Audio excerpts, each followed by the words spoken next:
నమస్తే, welcome to reflection news. నేను శర్మ. మోడీ అధికారంలోకి వచ్చి బీజేపీ అధికారంలోకి వచ్చిన తర్వాత, మోడీ ప్రధాని అయిన తర్వాత క్రీడా రంగాన్ని చాలా ప్రోత్సహించింది. ఎక్కడ ఏ దేశంలో మనవాళ్ళు ప్రతిభ కనబరిచినా తన దగ్గరికి పిలుచుకొని వాళ్ళని ప్రశంసించినటువంటివి ఉన్నాయి, వాళ్ళకి నజరానాలు ప్రకటించినవి ఉన్నాయి. ఆటగాడికి కావాల్సింది అదే కదా.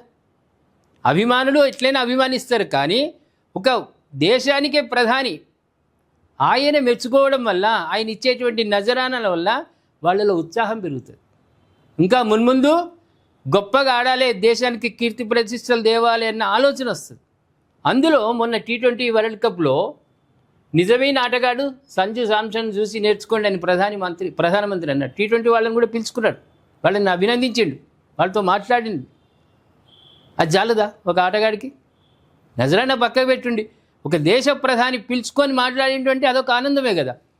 ఈ సందర్భంగా మరి ఏ సందర్భంగా అన్నాడు శాంసన్ చూసి నేర్చుకోండి అని ప్రధాని? ఒకసారి డీటెయిల్స్లోకి వెళ్దాం. మనం టీమిండియా స్టార్ బ్యాటర్ కేరళ ఆటగాడు సంజు శాంసన్పై ప్రధానమంత్రి నరేంద్ర మోదీ ప్రశంసల వర్షం కురిపించారు.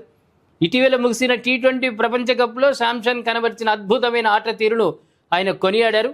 కేరళ కార్యకర్తలను ఉద్దేశించి ఇది ఎక్కడన్నాడు?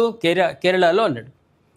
మాట్లాడిన ప్రధాని కీలకమైన నాకౌట్ మ్యాచ్లలో శాంసన్ చూపిన ఏకాగ్రత, ఆత్మవిశ్వాసం, పట్టుదల అమోఘమని అన్నారు. జట్టుకు అవసరమైనప్పుడు అత్యుత్తమ ప్రదర్శన చేసేవాడే నిజమైన ఆటగాడని ఆయన అభివర్ణించారు. అంతే కదా, గెలిపించడానికి కృషి చేస్తున్నటువంటి వాడు.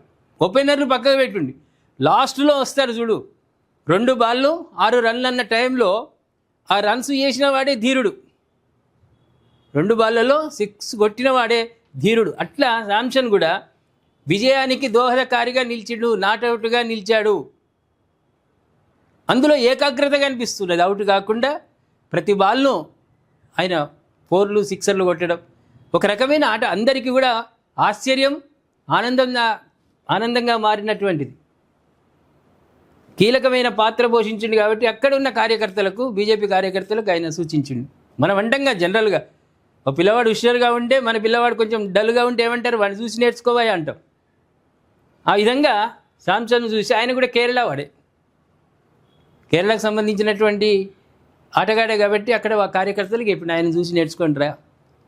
అది పార్టీ పరంగా కానీ ఏ పరంగానైనా ఏకాగ్రత, దృఢ నిశ్చయం, అంకితత్వం, కమిట్మెంట్ ఇవి చాలా ముఖ్యం. 2026 T20 ప్రపంచ కప్లో భారత్ విజేతగా నిలవడంలో సంజు శాంసన్ కీలక పాత్ర పోషించాడు. ఈ టోర్నీలో మొత్తం 5 ఇన్నింగ్స్లో 80.25 సగటు, 199.37 స్ట్రైక్ రేటుతో 321 పరుగులు సాధించి ప్లేయర్ ఆఫ్ ది టోర్నమెంట్ అవార్డును గెలుచుకున్నాడు. ఇందులో 27 4లు 24 6లు ఉన్నాయి. ఈ ప్రదర్శనతో ఒకే T20 ప్రపంచ కప్ ఎడిషన్లో అత్యధిక పరుగులు చేసిన భారత ఆటగాడిగా విరాట్ కోహ్లీ 2014లో 319 పరుగులు రికార్డును శాంసన్ అధిగమించాడు. అంటే దేశ పరువును కాపాడమే కాకుండా వరల్డ్ కప్ రావడానికి ప్రధానంగా కృషి చేశాడు అని ప్రధానమంత్రి అన్నాడు. చాలదా ఇది? క్రీడాకారులకు ఆ ప్రశంస అనేది చాలదా? నేను అందుకే మొదలన్నాను, క్రీడాకారులను ప్రోత్సహించడంలో మోదీ తర్వాతే మిగతా వాళ్ళు, అందులో నిశ్చయం. ఎందుకంటే ఆయన పొగడ్డం వల్ల, ఆయన దగ్గరికి పిలుచుకొని మాట్లాడడం వల్ల వాళ్ళు కొత్త రకమైన ఉత్సాహం. దేశ ప్రధానే మాట్లాడండి, మేము ఇంకా ముందు గొప్పనైన విజయాలు దేశానికి తేవాలన్న పట్టుదల కుదురుతుంది. ప్రేక్షకులారు ఏమంటారు?